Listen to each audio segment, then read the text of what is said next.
alam niyo po ba yung bigla ko lang naisip na dakotin yung cellphone ng bata. At visiting forces agreement sa pagitan ng Pinas at Japan. Pag-uusapan! Mga Yotits, take it away!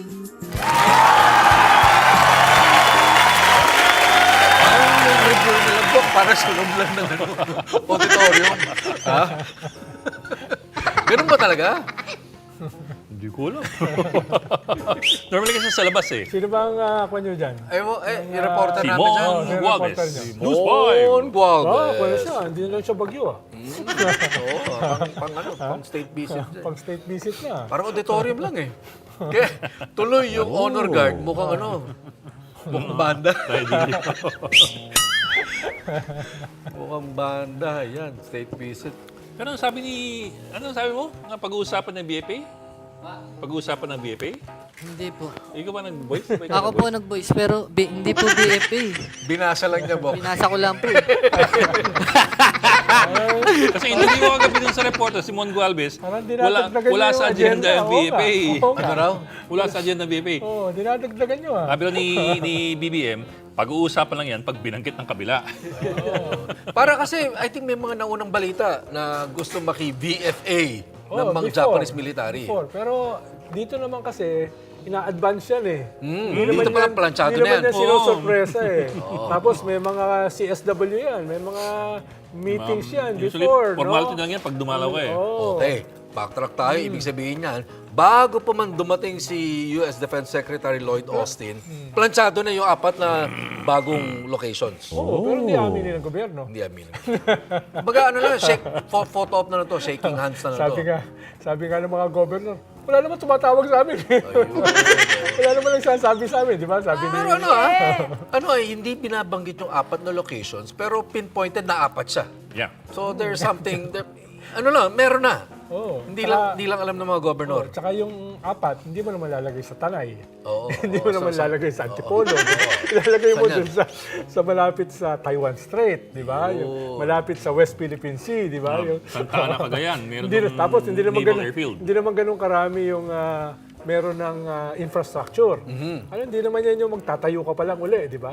Usually dyan, yung meron ng mga military exercises na ginagawa before, di ba? Ayun yung Okay, but given yung yung pinaghahandaan nila diyan sa Taiwan, over Taiwan, I imagine hindi sapat yung kung anumang base militar meron ang Pilipinas o AFP diyan sa bahagi ng Cagayan at Isabela. Well, actually, yung mga Amerikano naman, hindi naman talaga kailangan ng land-based na base, di ba? Yung kanilang mga aircraft carriers, no? Yung kanilang mga fleet. Pwedeng manatili sa area at saka sa dagat indefinitely. Okay. Di ba? Minsan magdadock lang yan for supplies o kaya rest and recreation, no? Diyan nila kinakailangan yung lupa. The reason I'm asking Ronald is does it mean that bubuhos din ng infrastructure, ang military infrastructure sa mga probinsyang yan? Would they need to construct something or build something? Yes, no? Lalo na halimbawa yung Cagayan at saka Isabela malapit sa Taiwan Strait. Ang usapin sa Taiwan, pabilisan eh. Halimbawa, kung lulusob diyan ng sakali ang China, kailangan nilang tapusin yan in 3 days bago makaporma yung buong Quad na coalition, which is Australia, India, Japan, and US. Tapos meron pang second wave ng Quad, yung Korea, yung New Zealand, yung UK, possibly France. No?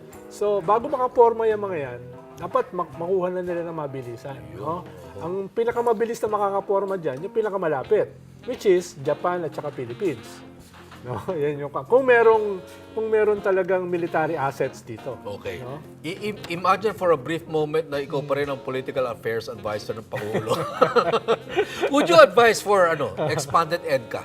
Hindi, military yan eh. Hindi yan political eh. Ay, hindi. Pero may political implications yan, ha? Sabihin na natin. Well, kailangan... Bilang member, sabihin natin ng kabinete. Hindi dapat blanket yan dahil nagkaroon na naman tayo ng mga base in the past. Ano yung mga strengths at saka weaknesses niyan? Di ba?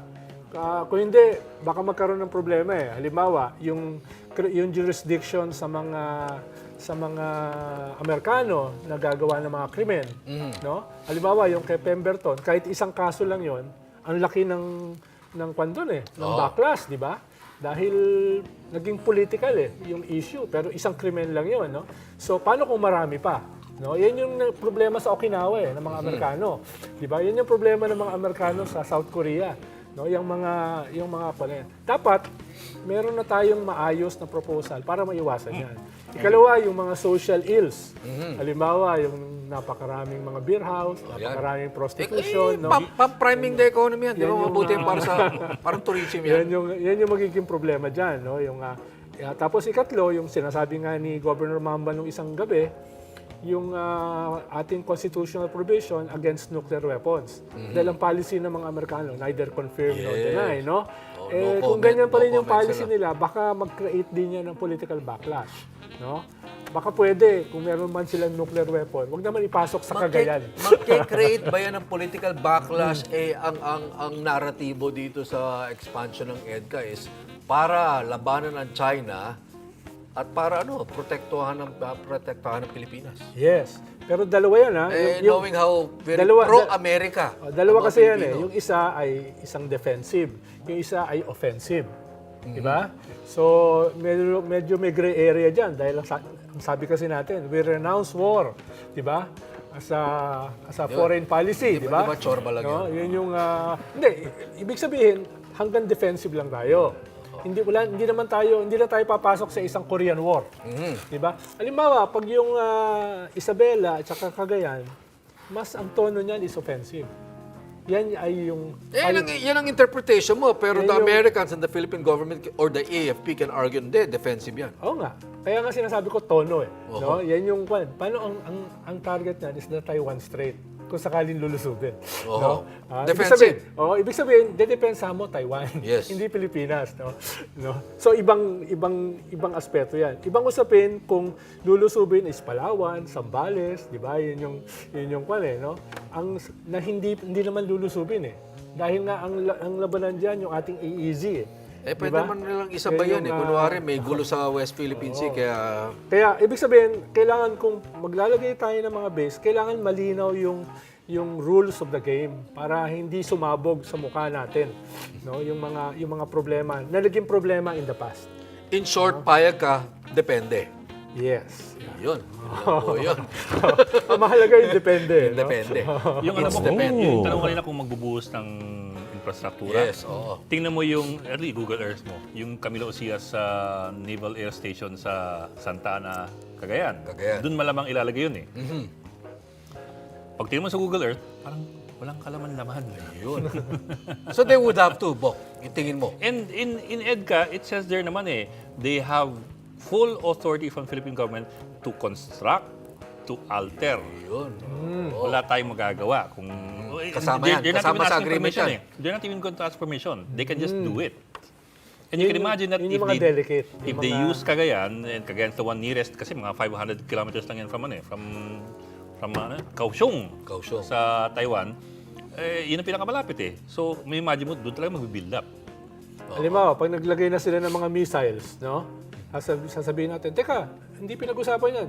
Ito yung fine print, Di ba? Yun yung, ito yung fine print, Ganun. So, kailangan malinaw yung... I think malinaw sa AFP natin yan. Pero kasama Diba? kasi sa military is ang hirap kasi maging transparent din Right. Military nga di Right, ba? oo. Ba't mo naman i-announce yung military capability mo, di ba? Pero at the same time, dahil foreign agreement,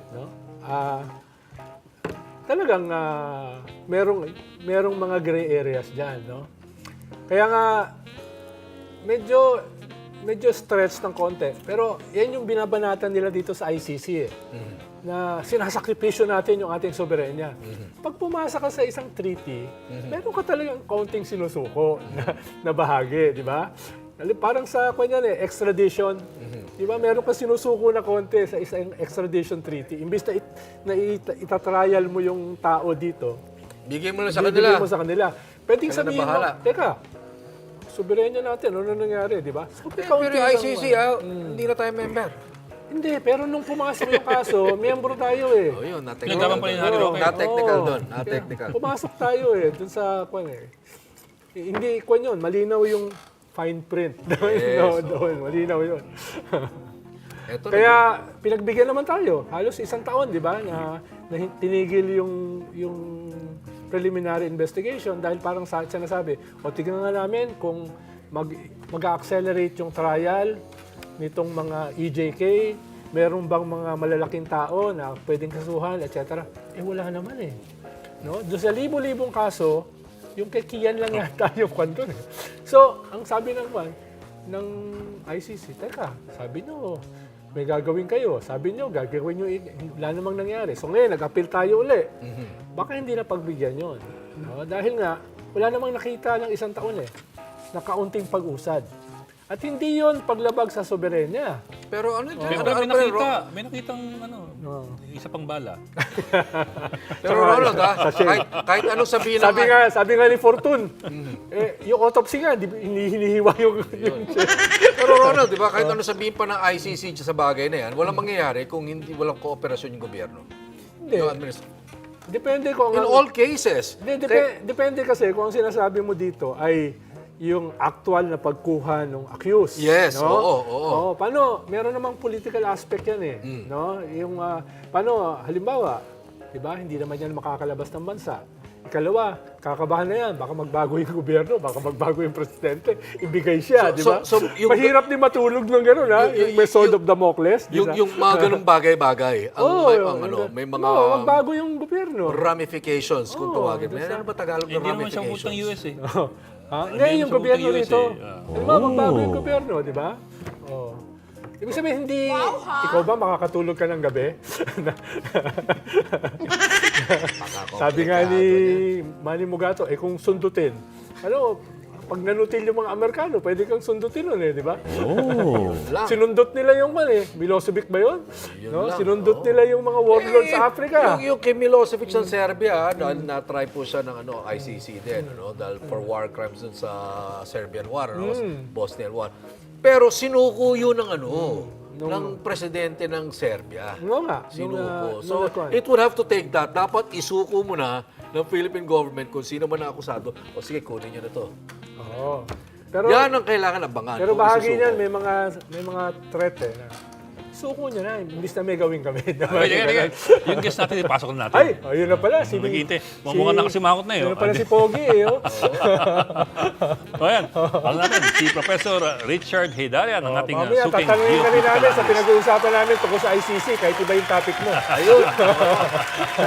Dali lang, Richard, naninibago ako sa kanamo. Ano bang, nandito ka lang ba sa palipaligid o Nasa Japan ka rin.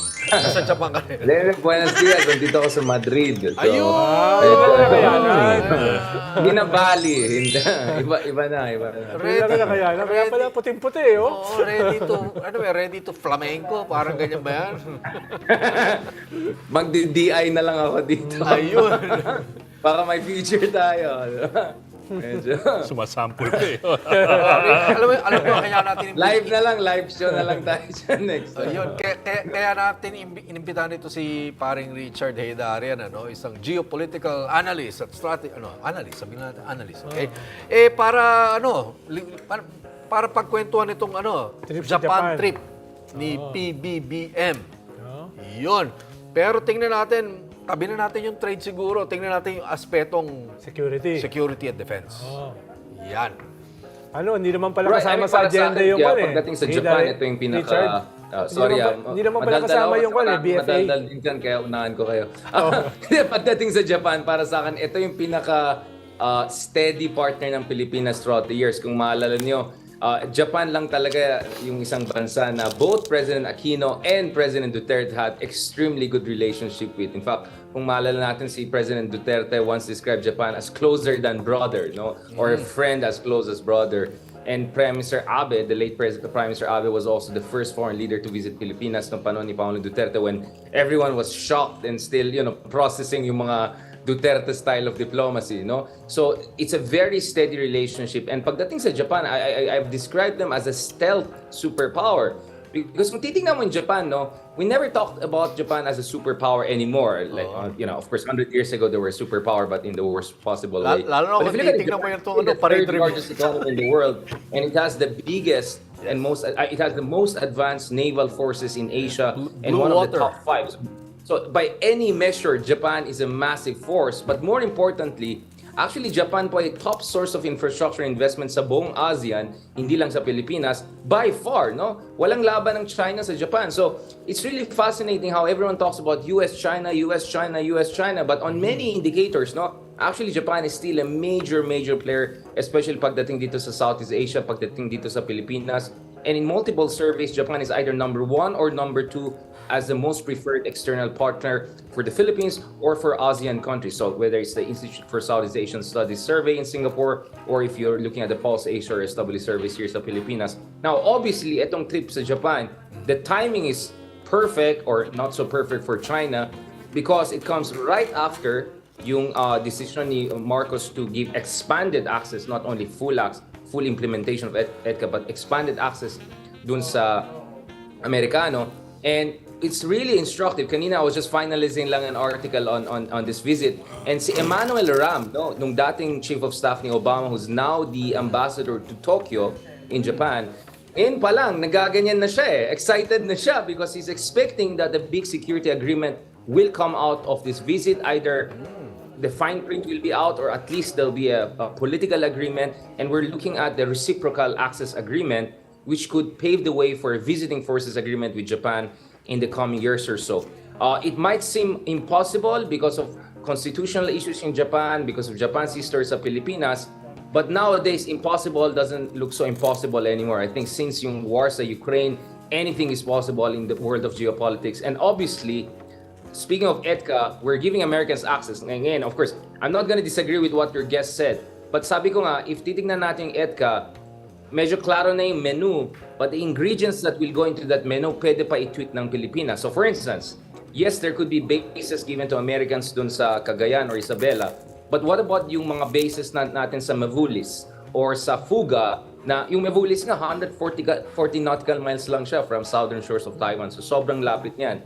So how much EDCA will be directly tweaked to help the US on the Taiwan issue is also important for Japan because Japan is also directly concerned with what's happening in Taiwan for reasons of geography, strategy, and historical background. Remember, of course, Taiwan was a colony to Japan in ways that Philippines was a colony to the United States. There's a fond feeling towards Japan in Taiwan in ways you'll never find in Korea or China and other places in Northeast Asia. So there's so much at stake here. So si Marcos Jr., no? I would say of the 9 visits he has done in the past 7 months, this is the most important. At napakahaba, no? 5 days! Wow, yung sa China, 2 days lang. Ito, 5 days na, no? So maraming pag-usapan dito, hindi lang infrastructure investment of, I think, a $3 billion railway system project is gonna be discussed, but it's really this reciprocal access agreement. Yun ang talagang tinitignan natin. Pero ang Amerikano ngayon pa lang, gumaganon na sila eh. Excited na sila about where things are going. And if you're China, you're gonna watch this very, very carefully. Reciprocal access agreement. Oh, in simple words, malamang magmi-military exercises na rin ng mga Hapon dito sa Pilipinas. Yeah, maraming first, no? So for the first time, noong 2018, nagpadala ng Balik ang armored Japan vehicle si ng Kira. Japan. Doon sa Balikatan exercises. Last December, for the first time, Japanese warplanes ay pumunta dito sa Pilipinas, not for invading the Philippines, of course, since the end of Second World War. And then, by the way, hindi ko rin na-mention yan, remember, ang Japan po ay nasa gitna ng isang massive military defense build-up, no? So they're gonna increase their defense spending from 1% of the GDP to 2% of GDP. That's gonna be a lot because Japan still has the 3rd largest economy in the world. So up to $300 billion na additional ay mapupunta dun sa kanilang self-defense forces. So kasama dyan sa defense build-up ng Japan, they're now looking at a new initiative whereby hindi lang sila mag-provide ng development assistance, yung tinatawag na ODA, Overseas or Official Development Assistance, but they're now also looking at overseas defense package aid, katulad ng foreign military financings ng United States. So the Philippines could also become the first ever recipient of a Japanese military aid since the end of Second World War. This is huge.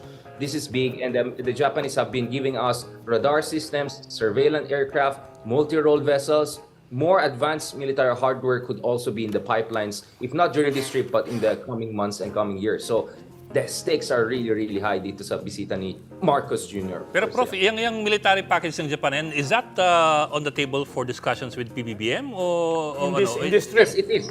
So Nikkei Asia has a report on that. I suggest you guys check it. Yeah. Yes, Ronald. In this trip, yung binabanggit mo, Richard, ay naka-agenda para pag-usapan or sa mga Pag-usapan. or sa mga susunod pa yan na mga meetings or parang BFA. BFA wala sa agenda, di ba? BFA is a Yeah. possibility for the future, di ba? Pero for this trip, For me kasi, Ronald, important concretely? is may go signal na dun sa taas eh. So kung i-go signal na ni Marcos yan, magpo-follow na yung mga technical working groups and discussions dun sa mga ahensya.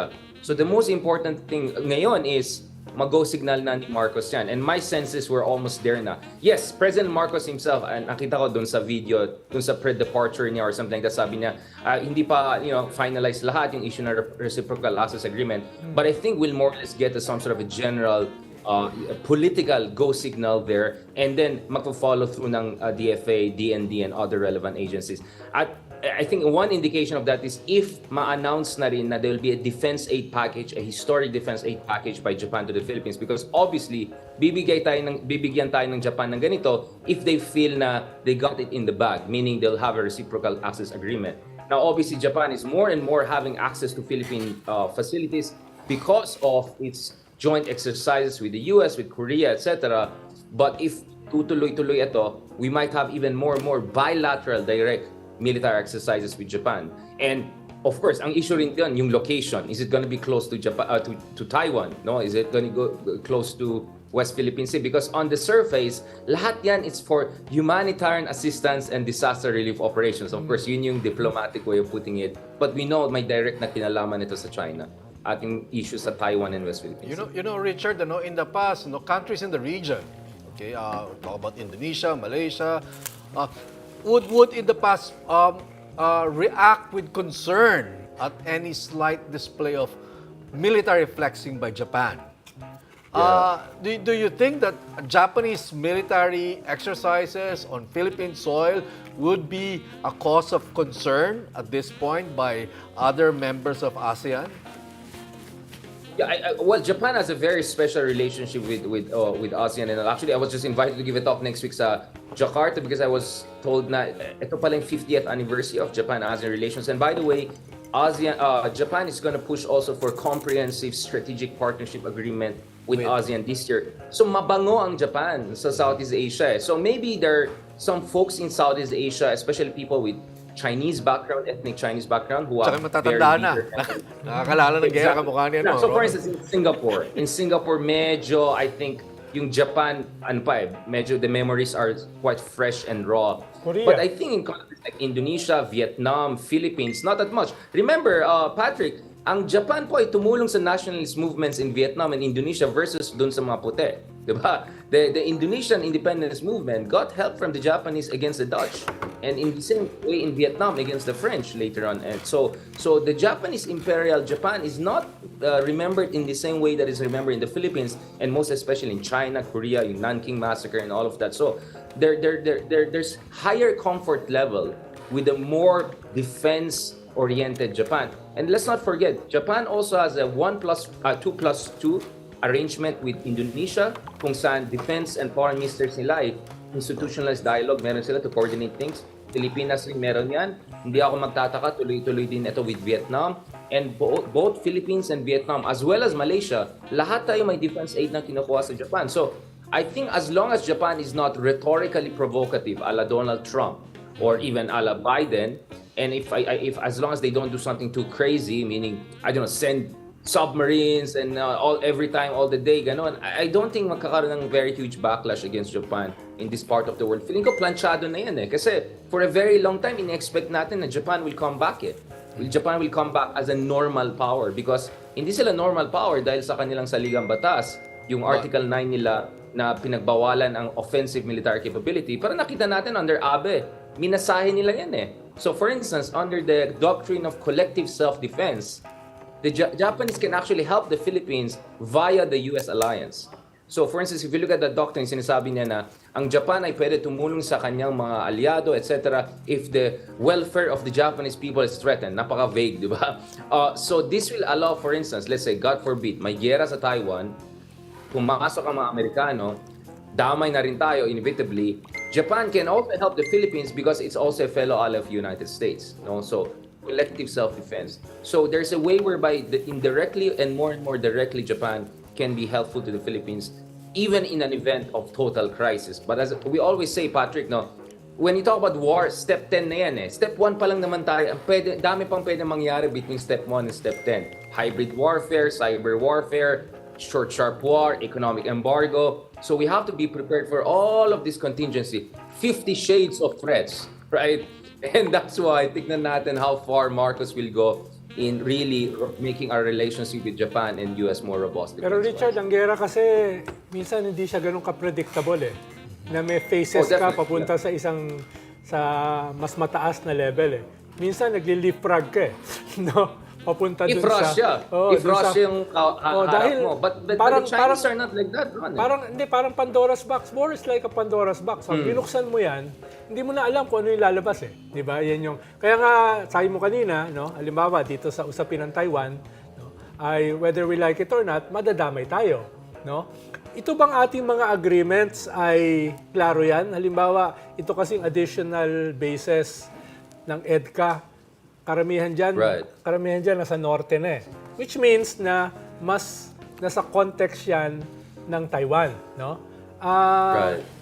Pero wala pa naman tayo nakikita na yung fine print eh. Ng saan ba talaga. Mismo yung mga governor sa Cagayan at sa Isabela, wala pa daw kumakausap sa kanila eh. Kumbaga Hindi talaga open-ended natin pa. makita yan kasi military secret yan, di ba? Kaya nga.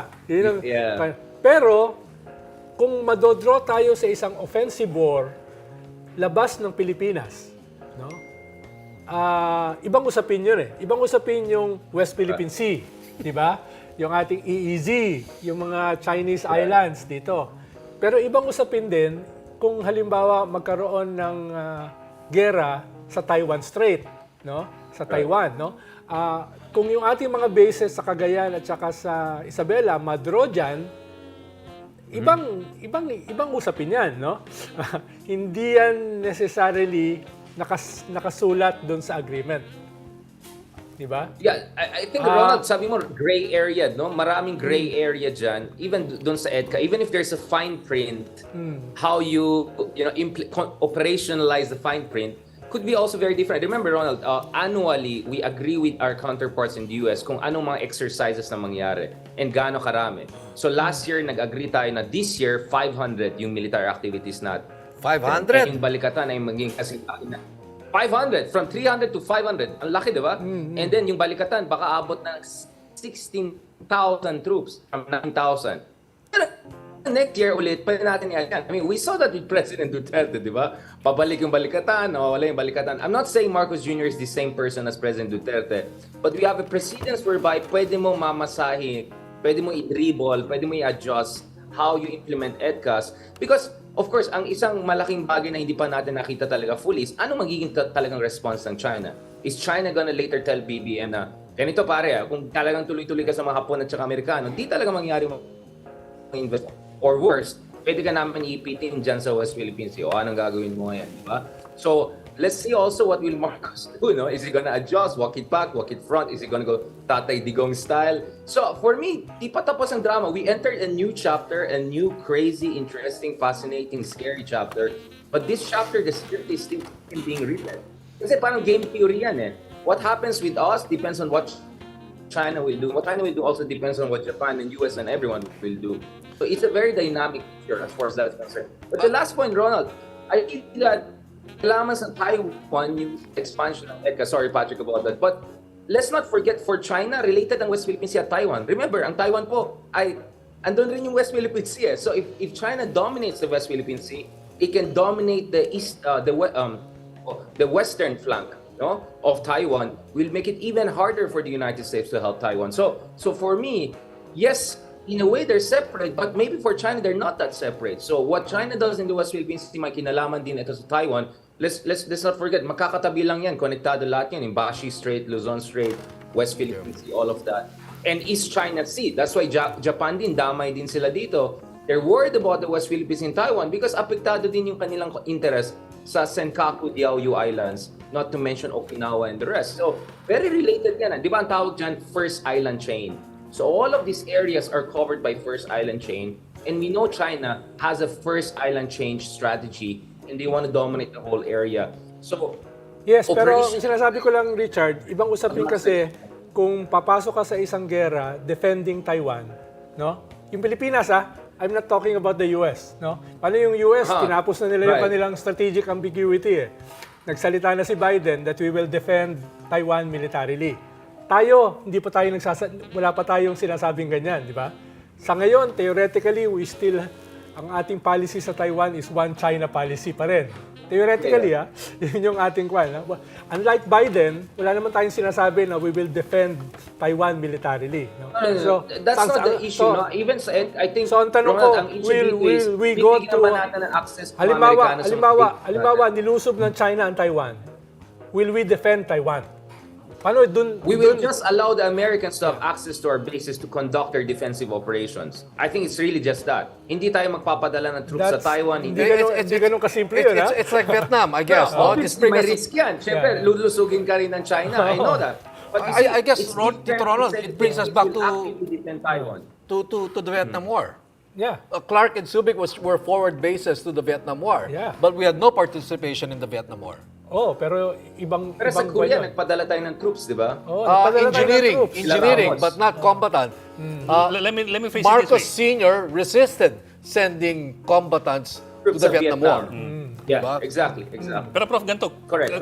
Under EDCA ba, do we have the power to veto the nature of the use of the Yun nga, yun facilities yung tanong ko. in the event that it has nothing to do with Philippine territory? For example, Actually, yun yung tanong ko. kung na- gamitin ng Amerikano yung facilities under EDCA sa Cagayan to defend Taiwan, can we say no? Ang sinasabi nga ni Richard, pwede. Di That ba, we can say Richard, no? sinasabi mo Tama? na pwedeng For gamitin me, yung mga we still have bases some dito. degree of prerogative. It will be Yeah. very difficult. Ako kasi parang ganito eh. Kasi most likely, ang invasion ng China mangyari from south of Taiwan based on all the war games we saw by CSIS and CNAS last year. So ang idea dito is kung nasugatan yung mga American troops at gusto nila mag-withdraw or kailangan nila ng support, bubuksan ba natin yung bases natin sa Mabulis at sa Fuga? I think that's really going to be the serious issue once war kicks in. Doon more sa Cagayan, Isabel, more interior, doon talaga sa, let's say, mainland Luzon, I think that's more about the nature of exercises and preparations that the U.S. can do, no? And they will be more directly involved themselves. And that we can also adjust it. For instance, gaano kadaming mga American troops ang involved doon sa Balikatan. Kasi di ba sa Ilocos Norte this year, di ba? Tuloy-tuloy ba to? Next year ba sa Zambales ba ito? Next year ba sa Isabela or Cagayan? Pero pwede mo pa rin adjust yan eh.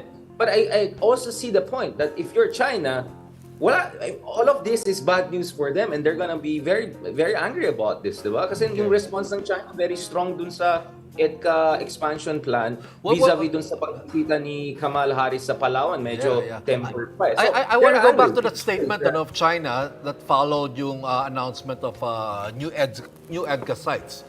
Now, if you go through the statement of the Chinese embassy here, at least in Manila, parang ang statement nila was an appeal. It was almost like urging Manila. It was not criticizing or attacking Manila. It was appealing or urging Manila not to be drawn into a U.S. game plan. Yeah, but So the there's an Chinese appeal. foreign ministry No, was no, not no, correct. I guess- It said I something guess- like don't provoke tensions in the region. Yes, but I guess this is my question is this. Given this latest developments, what do you make of yung mga previous pronouncements ni PBBM that number one, Friend to all. no, not even the front door. That's a motherhood statement. But he had a very interesting pronouncement where he said, I think this was when he was in Zurich, in Davos, na Cold War mentality. yes, he does War. not agree Cold War, yeah. with the Cold Yeah. War mindset. Number one. Right. And even before that, there was a statement, I just forgot the occasion, where he said that regional disputes must be resolved by people, by countries, or members of the region. This, in Yeah, effect, so I think- without saying it explicitly, no, this is Yeah, like a I- way of saying na, wag mo na makialam ang hindi kasama dito sa gulo dito. I think it was Yeah, a I mean, this is where you indirect wonder, reference to diba, the Patrick, US. what's going on here? Is the president really aware of the next steps in terms of implication of this? Is this really the call of the Philippine defense establishment or influential figures? That's like my question, I guess, Montes? Richard. Ano? Is he You know, playing kasi I along think- with ano? Is he just letting this slide through etong deal neto over EDCA that has been, I'm sure, arranged and negotiated maybe even before he won the Yeah, it was elections? during Duterte. Yeah. Panahon pa ni Duterte, niluluto na yan, diba? So parang with Marcos, they felt more opening. Ako, Patrick, let me put it this way. If I'm Marcos, I also have a reason to be a little bit skeptical on the China front because tignan mo, nung pumunta sa China, may nakuha ba siyang any compromise on the West Philippine Sea? Wala. As in, wala. Zero. Basahin mo yung joint statement natin with China. Wala man lang clarification on any of the major infrastructure projects ng China. No? They're only ang mention walang doon pera yung beach sa Davao, di ba? Walang mention doon sa railway projects, sa Clark, wala. So, I think a part of President Marcos Jr. said, wait lang, punta muna tayo sa China, tingnan natin what will happen. He really didn't get much, and it was only a 2-day visit. And so, if you look at any major fault line in Philippine-China relations, there was absolutely no indication of a breakthrough during Marcos' visit. So I think that made Marcos more comfortable about going ahead with this EDCA. Pero ito rin kutob ko, you guys can give this your own interpretation. But I think a part of President Marcos Jr. was super natuwa siya na ang bait ng mga Amerikano sa kanya, especially itong Democratic administration, no? Biden is the first to call him. 3 cabinet members have visited Manila in the past 6 months. I think there's also a part of President Marcos that he has been overwhelmed with the charm offensive of the Biden administration. Kaya siguro he And the felt- Western leaders in general, right? Yeah, but once I think China responds more aggressively, then I think President Marcos Jr. will have to do certain reassessment. So I like your term, eh. Parang, let it slide, di ba? You can only let it slide if China let you slide it, di ba? Eh ngayon, he'll go to Japan. I-ano din siya ng mga Hapon, di ba? Oh, ito na, andito na, ready na tayo, let's go na, di ba? So I hope the president is realizing he's making a huge gamble here, right? This is really huge. And I hope he has got enough assurances from the Americans and the Japanese that we will be ready for repercussions if ever China tries to retaliate or not. Pero ako naman siguro, I'm thinking, and this is where I completely agree with Ronald na sabi niya, the wars can suddenly happen. But ako naman, when it comes to China, I think China is not Russia for many reasons. I mean, the risk appetite of Russia is way higher than China. And when it comes to Xi Jinping, he does a lot of U-turns and adjustments and flexibility. Nag-sorry pa nga sila doon sa balloon, di ba? Yung binomba ng F-22 and all. So for me, I don't think China is gonna just jump at the war. I mean, they really tried that during Mao multiple times. Mahirap talaga sugurin ng Taiwan eh. So I think there's a part of President Marcos Jr. that feels lahat yan psychological warfare lang yan. So if the US and all are strong here next to Taiwan, China will not think about invading Taiwan. So I think it's really the deterrence game, exactly. I think that's the thinking of the president. Is he correct or not? Let's see. But I can see where the president is coming from, and I don't think it's totally incorrect. Sana. Yung sinabi mo kasi nag-i-slide, ibig sabihin baka hindi niya alam yung ginagawa niya. Hopefully that's it. It's deterrence. It's deterrence, no? Yeah, it's a deterrence psychological warfare game. Yeah, more of like that. Yeah. Okay, salamat, Richard. Thank you, Richard. Enjoy Madrid, no problem. Barcelona. Next time, mga live show, yung mga DI skills ko, flamenco. Wag po. Thank you. Talk to you guys soon. Nice talking to you. So, baka ikaw, may gusto kang hirit doon. Saan? Ano ba Sa to? Di DI. ba? Yun nga, yung slide kasi, ibig sabihin, baka dumulas, hindi mo alam di ba? Madisgrasya, Oo, gano'n. dahil Yun, sinasabi ko lang kasi, sinasadya. iba yung Right, Taiwan, iba yung West Philippine Sea. Ito offensive talaga to. At saka meron kang one China policy dito. Iba yung i-easy mo no, na labanan Pero dito. it's quite possible na kahit magkagera over Taiwan, nandito yung mga Amerikano, ginawa nilang base to, it's possible din na hindi tayo madamay. Oo, lahat naman yan possible. Pero ang purpose ng Amerikano sa EDCA ay para magamit yan. Yes, magamit yun. Hindi naman yan. Kanina pa tayo pinapagkakita talaga. Sige, mag-gap muna tayo. Usapan eh.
siya ngayon sa control. ganun ba? Sorry.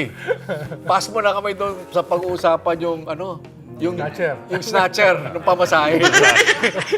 Teka, masahe ba yun o pamasahe? Nawalan siya ng pamasahe kaya siya nag-snatch. Sorry, pamasahe o pangmasahe?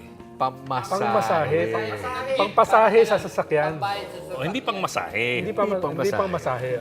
Pero yung pamasahe niya, nainom niya, di ba? Yun ang story doon. Kaya nag-snatch na siya para Ayan, yun na. Okay na yan.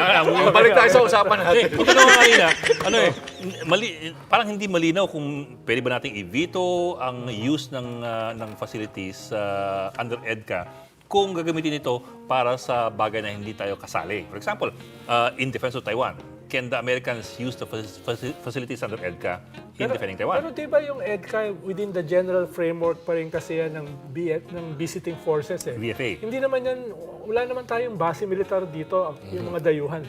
Di ba? Legally, theoretically, wala tayong ganon. It's still within the framework na kung ibisita yan, no, ginagamit ito, no, at walang permanente Yeah, alam natin mga yan. sundalo dyan. Pero no? pwede ba natin sabihin, sabi nga ni Ed, pwede ba natin sabihin, uy, hindi niyo pwede gamitin yung base militar na yan para makigyera sa Taiwan.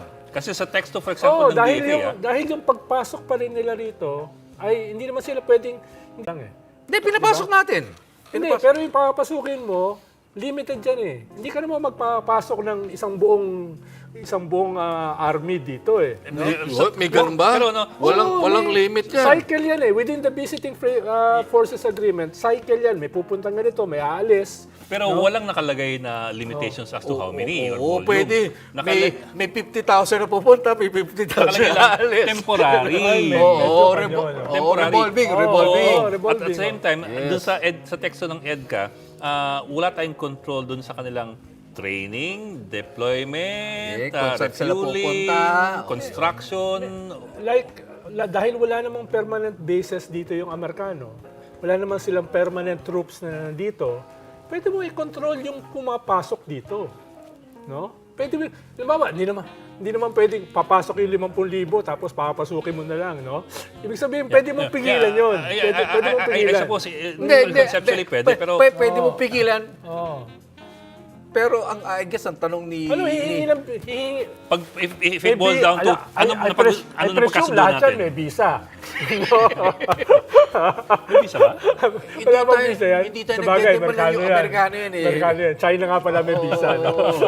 Amerikano yan, China libre may yan visa. dito. What I'm saying simply is that parang dun sa teksto ng VFA at ng EDCA, walang nakalagay Na limits. na they need to get permission to deploy Where they want. Oo, their material. Siguro sa susunod nating sa next week, no, pag-usapan natin, ano ba yung laman? No? Ano ba talaga yung laman? No? Ganito lang yan. Si Ed, mahilig magbasa ng dokumento yan. Oh.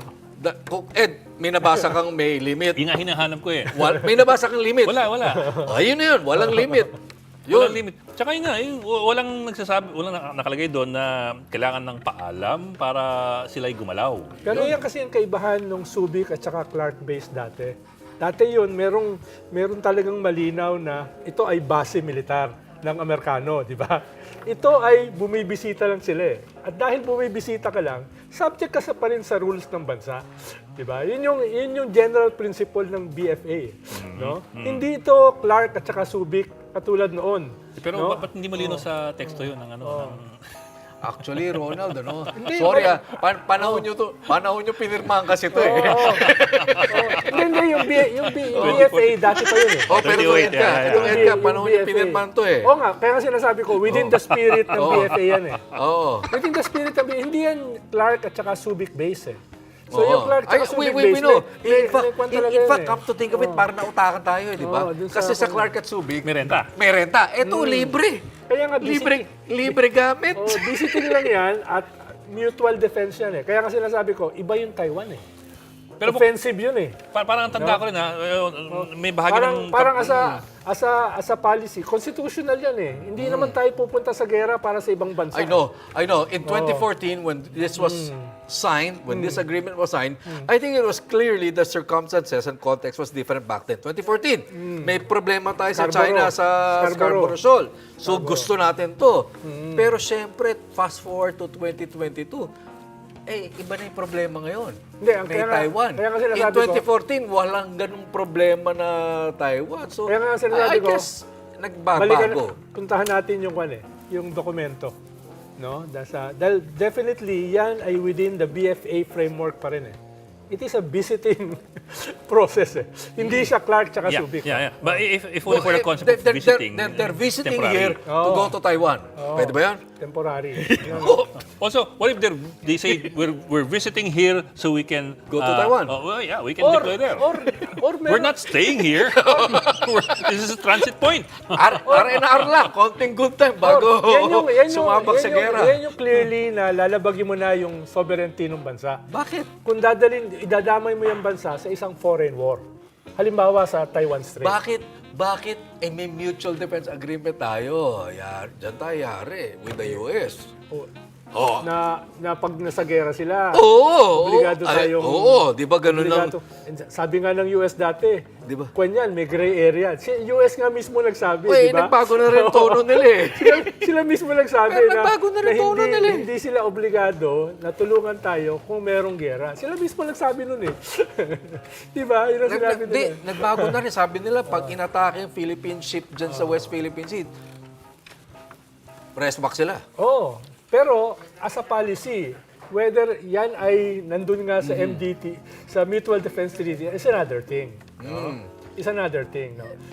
Sabok, tanda ko na, sorry, tanda ko nung kabataan ko, I forget na what year, pero nung US bases pa dito, nag-shift din yung language ng US bases eh. Yes. It came to a point that they were saying, these are not US bases, these are actually Philippine Kaya may bases. bandera ng Pilipinas.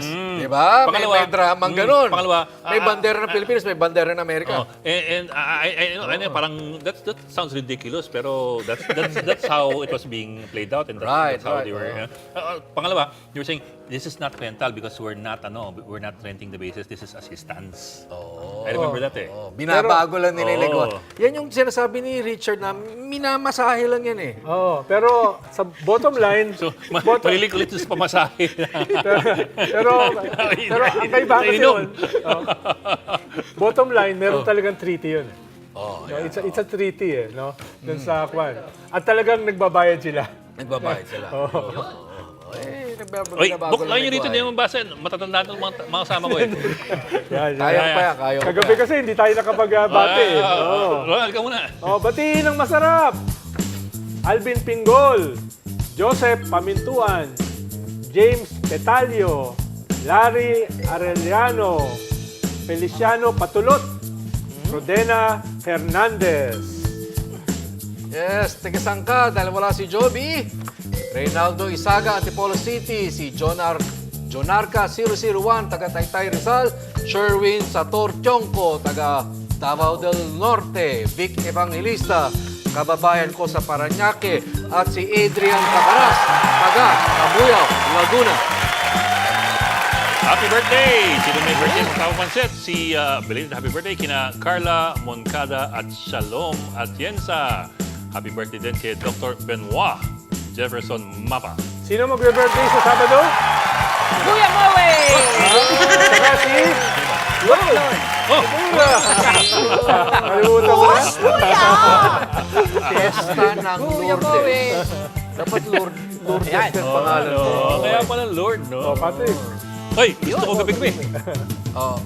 Gabi-gabing nanonood po sina Alfred Marasigan, Jem Reyes, Maria Sander, Deng Peralta, Sky Guanzon, Alex Fuentes, at Jeff Gab. Salamat at ate kayo sa palabas niyo ito. Mga Yokits. Buksan ba yan? Take it away. Wala? Meron niya. Book. Si Jeff pala nag-voice over sa intro. kaya meron may BFA kanina. Yun. Doon simula yung debate sa BFA sa voice over di ba? Pero hindi niya. Ha? Wala ko sinabi BFA. Sabi mo. Ano ba sa agenda yun? Samantalang nalihis sa pangmasahe. At sa pangmasahe. Yan. Okay, na-segue namin yung pamasahe sa sa pagmamasahe. Anyway, okay. Okay na. Moving on. Pero minimum compliance na tayo kay Joby. Okay na, Joby. Mga kapatid, Huwebes na. Isang araw na lang. Shabu! Bukas ha! Salamat, Puntahan niyo yung exhibit ni Lord de Vera Tan. sa Mother Ignacia. Ano yung gas ba yan? Gas? Kalimutan ko na yung Space. pangalan. Nakakalam. Gallery. Basta gallery daw. Ba't di mo alam? Bukas, sasabihin Gallery natin. po. Okay, maraming salamat. Sige. Kita bukas.